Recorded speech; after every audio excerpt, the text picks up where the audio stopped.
Chesterfield.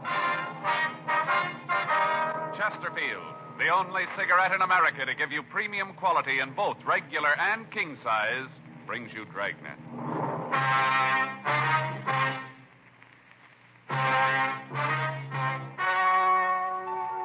Ladies and gentlemen, the story you are about to hear is true. The names have been changed to protect the innocent.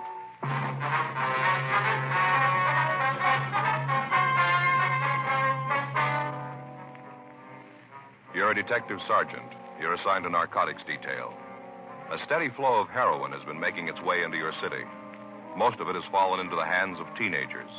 You don't know the source or the head man of the operation. Your job, stop it. The modern way to sell cigarettes is the Chesterfield way. Premium quality in both regular and king size. And we're the only one that gives it to you. Premium quality in a cigarette means the world's best tobaccos, the best ingredients, the best cigarette paper.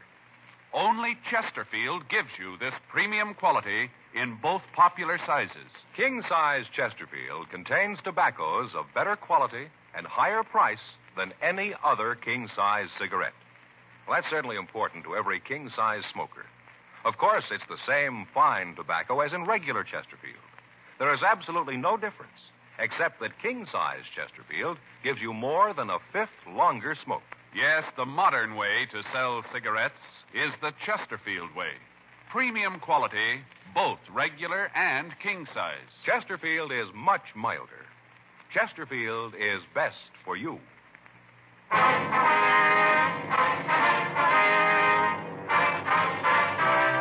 Dragnet, the documented drama of an actual crime. For the next 30 minutes, in cooperation with the Los Angeles Police Department, you will travel step by step on the side of the law through an actual case transcribed from official police files. From beginning to end, from crime to punishment, Dragnet is the story of your police force in action.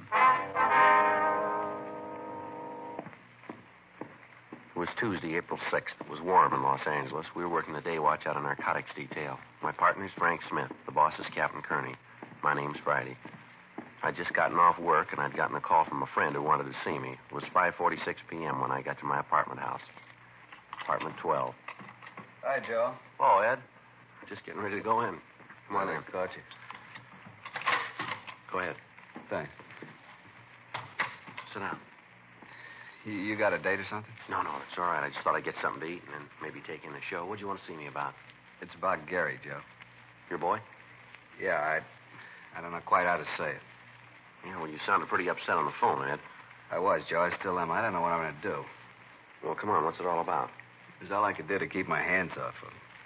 I never felt like that with anybody before, but I did with Gary. I wanted to strangle him. All right, now, what's he done, Ed?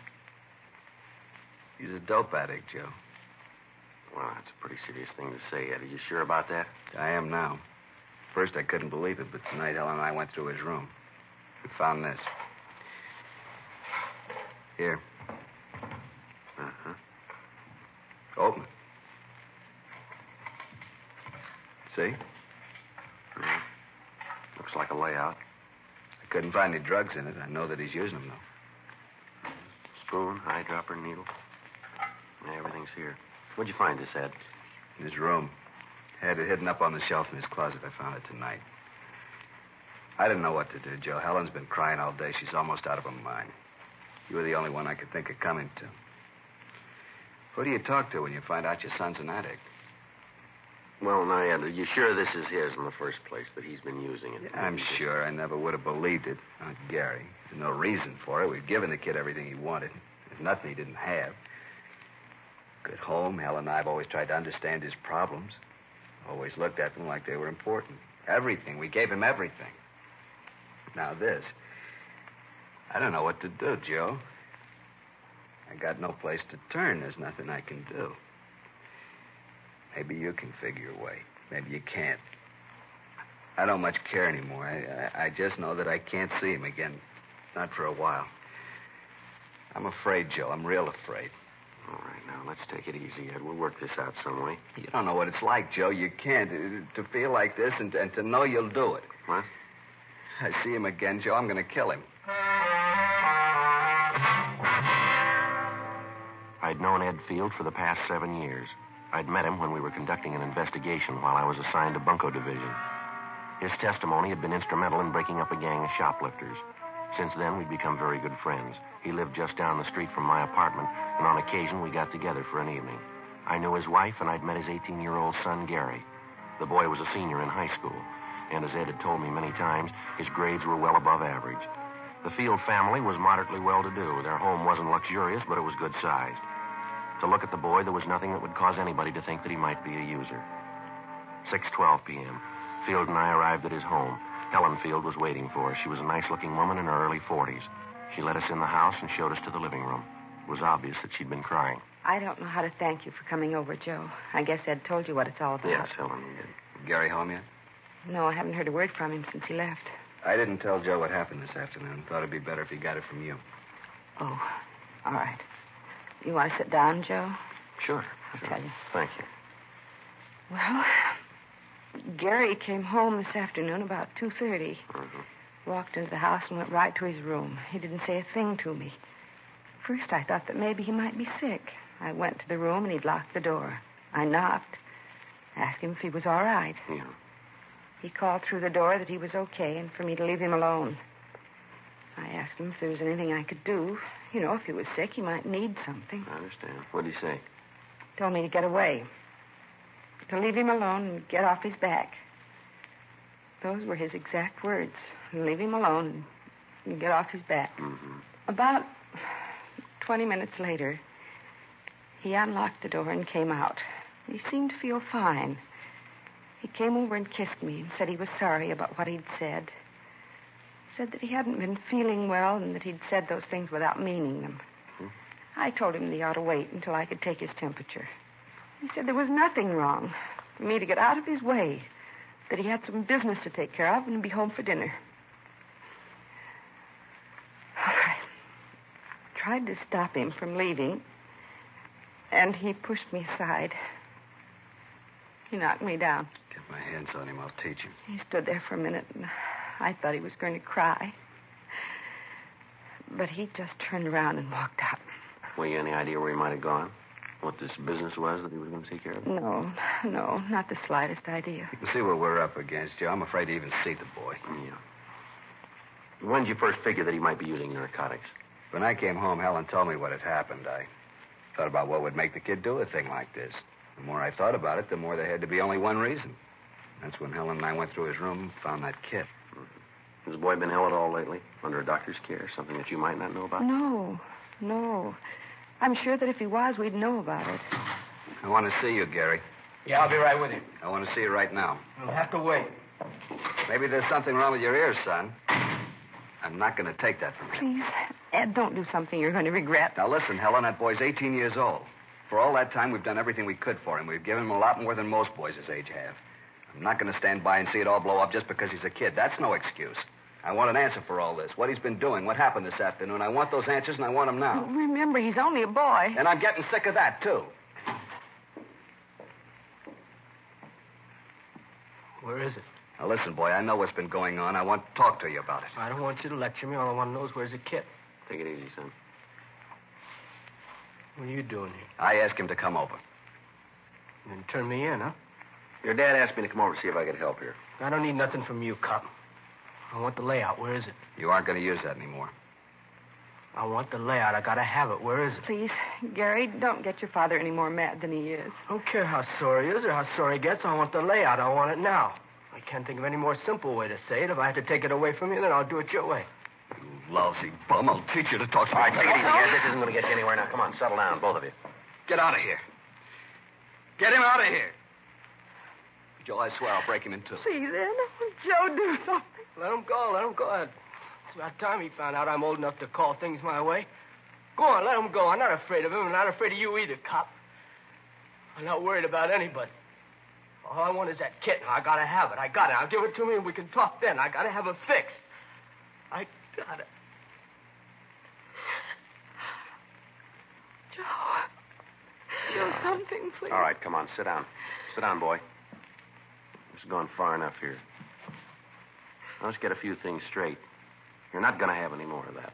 We'll see that a doctor looks at you. He'll do what he can, but you've had it. No more narcotics for you, and I'll face it. You want me to tell you where you stand? You're a user. Any way you slice it, this had to happen. I don't want anything from you. Why don't you just leave me alone? I can't do that. Let me see your arm. Come on, roll up your sleeve. Do what he says, Gary. Yeah. Both arms, huh? I'd take a joy pop once in a Now, while. don't con me, Gary. You got it bad, and it's going to get worse. You didn't get that arm from chipping with the stuff. The kit we found. You don't need to lay out that big to joy pop. You've been mainlining it for quite a while. I know it, and so do you.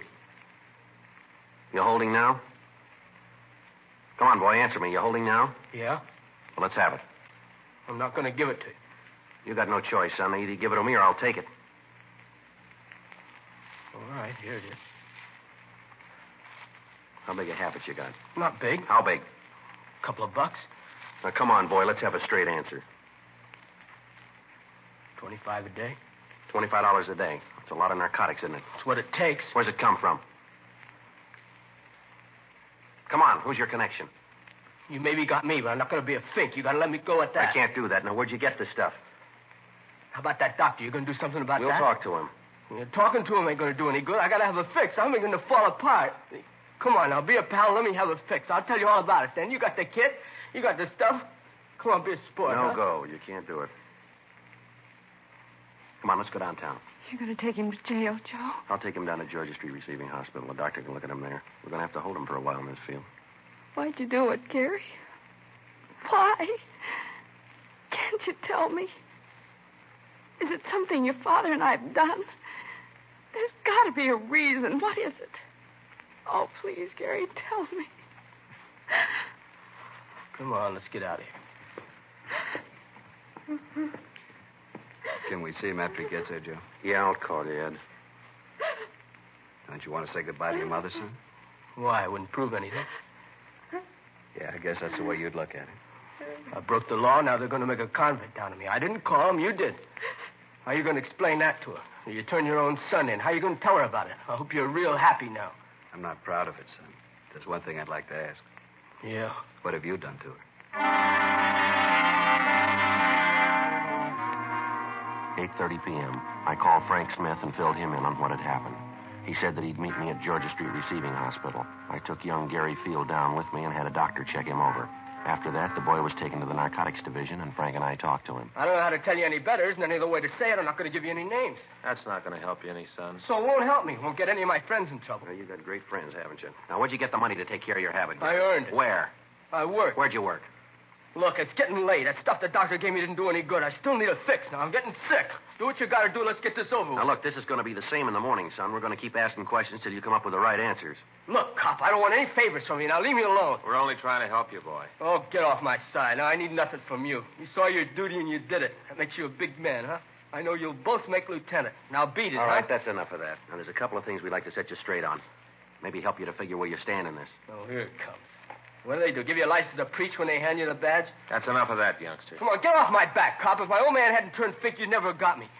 Where you going? I'm getting out of Now, here. sit down. Sit down.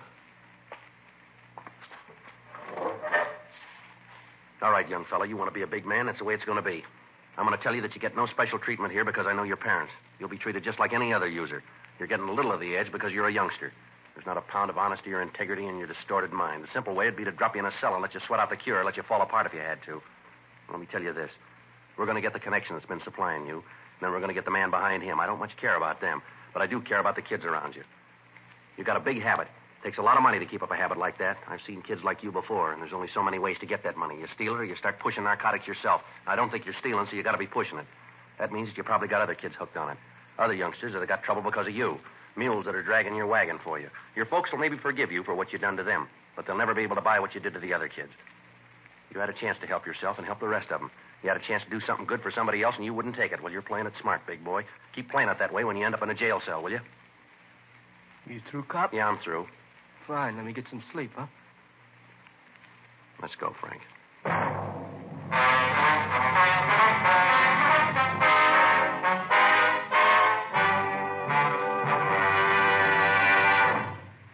You are listening to Dragnet, the authentic story of your police force in action. Friends, you'll remember some months ago we read you our first report, the 6 months report on the effects of smoking. Then more recently, we read you the 8 months report. Now, here is the latest one. The full 10 months report confirms again. The group examined showed no adverse effects on the nose, throat, and sinuses from smoking Chesterfields. This from a medical specialist who is making regular bi-monthly examinations of a group of people from various walks of life. 45% of them have smoked Chesterfield for an average of over 10 years. After 10 full months, the specialist reports he observed no adverse effects on the nose, throat, and sinuses of the group from smoking Chesterfield. That's the report. Buy much milder Chesterfield, regular or king size. The cigarette that's best for you.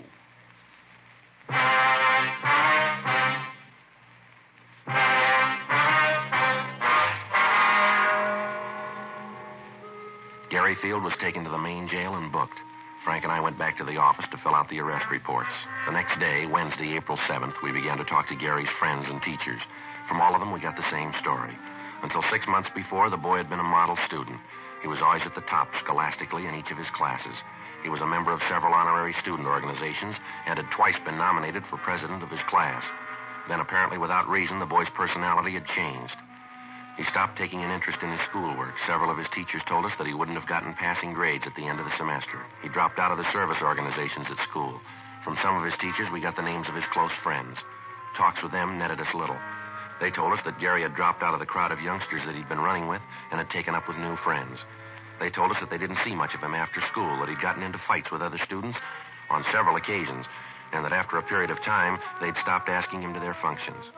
None of them were able to give us the names of his new friends. We checked with the neighborhood merchants. Most of them knew Gary. They said that he'd worked for them after school, but they hadn't seen him for several months. We asked them if they could help us locate his friends. They told us that they had seen him in the company of one particular man on several occasions, but they couldn't identify him for us. We got a description of the man, but it meant nothing to us or to the other members of the narcotics division. Photographs of known narcotics suspects were shown to the parents of Gary Field and to the storekeepers around the school. They couldn't identify any of them. 2 days passed. Friday, April 8th. We got a call from the field boy. Frank and I went over to see him. What'd you want to see us about, Gary? I wanted to tell you I've had it. What's that mean? I don't want to tell you about it. What's the matter? You been sick? A little. That's not why I called you, though. They treated me all right here, but I got to thinking. All right, go ahead. I used to read in the papers where the kids would turn themselves in or get caught and cop out. All about how they realized what they'd done. Always seemed like a lot of phony sob sister stuff. I know different now. I know what I've done. I know I got to stand for it. I'm not asking any favors because I know that I've done nothing to call for 'em. I'm not trying to be a hero or a martyr. I just want to help get this thing cleaned up. One thing I'd like to know, Gary. What's that? What made you get started on this stuff?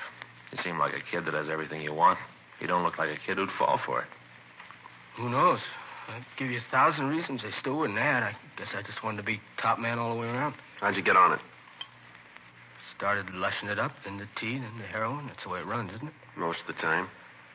I didn't figure I'd ever be hooked. Thought it couldn't happen to me. How wrong you can be. How long you had the big habit? About 6 months. Chippied with it about the same time before then. Where'd you get the money? Yeah, guess we had to get to that, huh? That's right. Where'd you get it? Well, I got some kids pushing this stuff for me. Worked for a while. Wasn't enough. By that time, the kids were hooked themselves.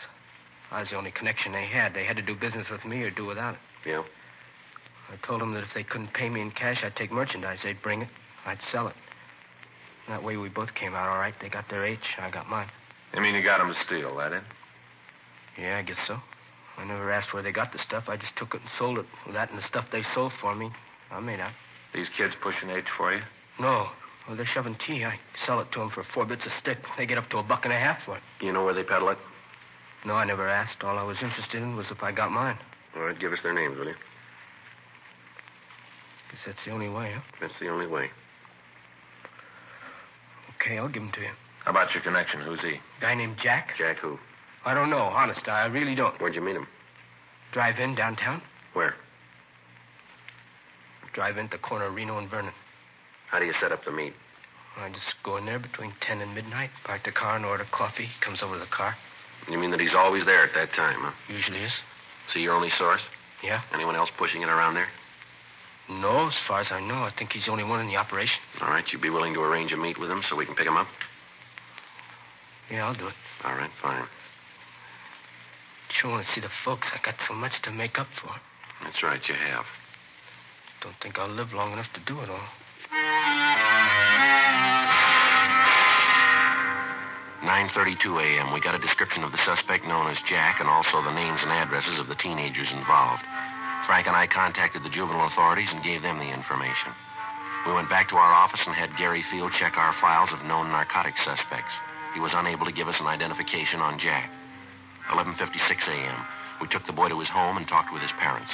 12:30 p.m. Frank, Gary Field, and I drove to the corner of Vernon and Reno to check over the drive-in restaurant. It was set up in the usual way with a parking area around the main building for car service. In the rear of the lot was a building housing a cocktail bar, and there were parking spaces in front of that for the bar customers. As we drove past the place, Gary told us that he usually parked around the side of the main building and that this Jack came from the direction of the bar. He was unable to tell us whether the suspect drove a car or not. The plan was for Gary to introduce me as a narcotics buyer who was trying to get a local connection. It was agreed that because of the size of the buy I was to make, it would be necessary for me to deal with the head of the organization. 11:05 p.m. Gary and I got into my car and we drove to the drive-in. Frank followed us in a police unit. We arrived at the meet at 11:14 p.m. Frank stayed in the background and we waited. The suspect failed to make an appearance. The next night, the plan was repeated. Again, nothing. Sunday, April 10th, 10:05 p.m. We arrived at the drive-in. We waited. 11:05 p.m., 11:15, 11:30. No sign of the suspect. Midnight, 12:04 p.m. Looks like he isn't going to be here. Thought you said he usually showed up, didn't you? I don't know what happened. He was always here before. You sure you got the right drive-in? Look, Mr. Friday, I know what you're thinking, but I'm telling the truth. Yeah, you know all this is kind of tough to buy, don't you? 3 nights and he isn't here. I don't understand. He was always here before. Wait a minute. Yeah? Hold it. Yeah, that's him, coming over from the bar. All right, which one? There's a couple of people coming out there. The big one. See, in the gray suit, the hat? Yeah. You sure that's this Jack? Positive, Mr. Friday. All right, now you look. You know what you're going to do. Don't let on that anything's wrong here. Remember that nothing's going to happen to you. I'll remember. All right, now hold it. He's coming over. Hi, kid. Hi, Jack. Been looking for you. Where you been? All right. Who's a friend? Oh, yeah, I want to talk to you about him. Wants to do business with you. What are you talking about? What business? Look, Jack, he's all right. I know it. Think I'd have brought him here if I didn't know it? Oh, he's all right. He's a friend of yours. You know the bit, any friend of yours. I don't know what to talk about businesses. I don't know what you're doing here, but I'm here for a cup of coffee. Better let me talk to him alone.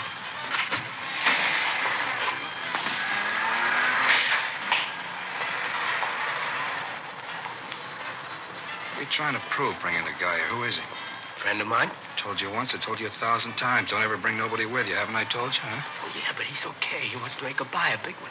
Crazy kid. You told him about it? Look, he's okay. I know it. Look, Jack, we both stand to do all right from this. I kind of figured if he bought from you, you might give me a little piece of it. You know, sort of say thanks for the business.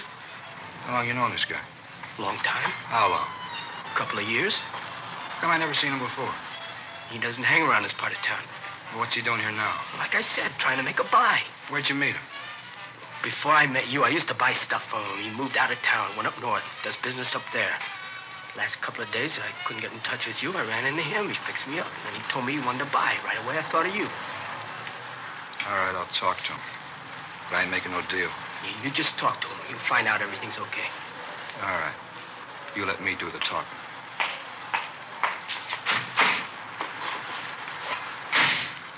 Joe, this is Jack, the fellow I was telling you about. Hi. Hi. Kidder tells me you're down on business, is that right? Yeah, I'm looking around. Nice place, L.A. A lot of business to do here. What line you? Whatever pays me. Where you from? Up north. Mm-hmm. How long you known Gary here? Now, you listen to me. I haven't got all night to stand around here and guzzle his stale coffee with you. The kid told you what I want. Now, it boils down to one simple question. You want to do business or don't you? Going kind of fast, aren't you? I haven't got a lot of time. I don't like to deal that way. All right, kid, let's get out of here. Should have known better than to figure on dealing with a small-time operator. I told you that before. What do you mean by that? You read it any way you want. Well, let's go, son. See you around, mister. Hey, hold on. No need to get sore about it. Just have to be careful. You know how it is. Now, you listen. I was shoving horse when you were playing with marbles. I've outgrown the kid games. I thought I could make a buy. I see I was wrong. Maybe not. What? I said maybe we could do business. I gotta have it tonight. How much you need? I need an ounce. It's gotta be good. Mm-hmm. I haven't got that much with me. How much have you got? I only got 12 bindles with me. How much? You gotta understand, this is good stuff. How much? Now, look, this is better than you can find anyplace else. All right, let's quit playing, huh? What's the tab on it? $10 a bundle. All right, I'll take the 12. How soon can you have the rest of it? When do you want it? I told you I was in a hurry. Don't you hear good? Yeah, maybe tomorrow night. All right, that'll have to do. If it's good quality, I may want some more. How much can you supply? How much do you need? Oh, I'll go maybe another ounce. Mm-hmm. You got the cash for this? I don't do business any other way. Uh-huh. Wait here, I'll be back.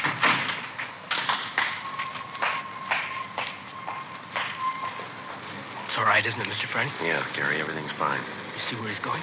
No, it's too dark. Don't you worry about it. Frank will see where he goes. I'll be glad when this is over. All right, hold it.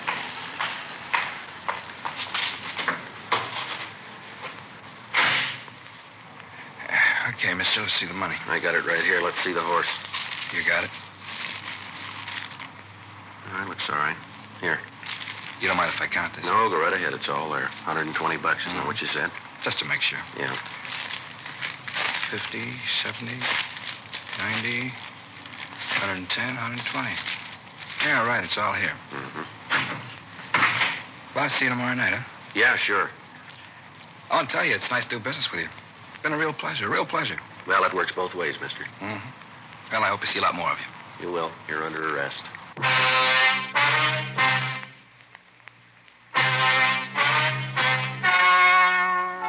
The story you have just heard was true. The names were changed to protect the innocent. On July 29th, trial was held in Department 89, Superior Court of the State of California, in and for the County of Los Angeles. In a moment, the results of that trial. Now, here is our star, Jack Webb. Thank you, George Fenneman. In 1952, American smokers bought more Chesterfields than ever before in the history of the industry. Today, sales continue to mount for two big reasons. Chesterfield is the first and only cigarette to give you premium quality in both regular and king size. Only Chesterfield gives you this scientific evidence on the effects of smoking. As we told you earlier, after 10 months, the group examined showed no adverse effects on the nose, throat, and sinuses from smoking Chesterfields. Change to Chesterfield yourself. Regular or king size, Chesterfield is much milder. Chesterfield is best for you.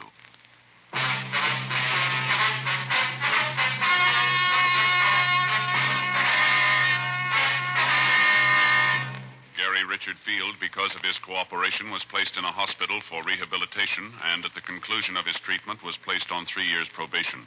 The other juveniles involved were handled through the juvenile court and received sentences comparable with his. Jack Alexander Williams was tried and found guilty of violation of the State Narcotic Act, a felony, and was sentenced to the state penitentiary for the term as prescribed by law. Violation of the State Narcotic Act, a felony, is punishable by imprisonment for a period of not more than 6 years in a state prison.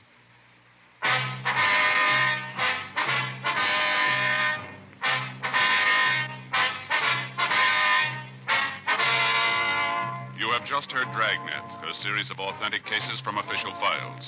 Technical advice comes from the Office of Chief of Police W.H. Parker, Los Angeles Police Department. Technical advisors Captain Jack Donahoe, Sergeant Marty Wynn, Sergeant Vance Brasher. Heard tonight were Ben Alexander, Harry Bartell, Virginia Gregg, Eddie Firestone. Script by John Robinson. Music by Walter Schumann. Hal Gibney speaking. For a million laughs, tune in Chesterfield's Martin and Lewis show Tuesday night on this same NBC station. And sound off for Chesterfield, either regular or king size. You'll find premium quality Chesterfields much milder. Chesterfield is best for you. Chesterfield has brought you Dragnet, transcribed from Los Angeles.